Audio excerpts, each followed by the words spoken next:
ঈদ শেষে গুপ্তছড়া ঘাটে চরম বিশৃঙ্খলা, টিকিট কাউন্টারে বাকবিতণ্ডা, দুর্ভোগে নাকাল যাত্রীরা।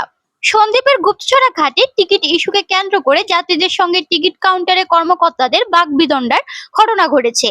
এতে করে ঘাট জুড়ে সৃষ্টি হয়েছে উত্তেজনা ও বিশৃঙ্খল পরিস্থিতি, যা নিয়ে গভীর উদ্বেগ ও চরম হতাশা প্রকাশ করেছেন ভুক্তভোগী যাত্রীরা।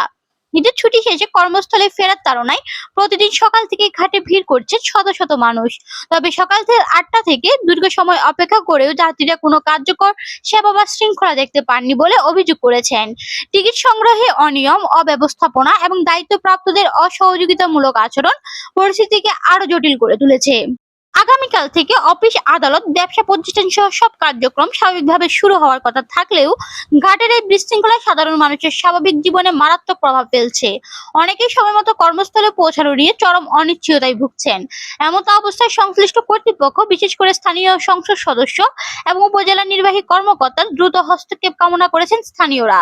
যাত্রীদের দাবি, অবিলম্বে কার্যকর ব্যবস্থা গ্রহণ করে ঘাটের শৃঙ্খলা ফিরিয়ে আনা হোক এবং এই দুর্ভোগ থেকে সাধারণ মানুষকে মুক্তি দেওয়া হোক। সচেতনতা, জবাবদিহিতা ও দায়িত্বশীল পদক্ষেপই পারে এই সংকটের স্থায়ী সমাধান নিশ্চিত করতে।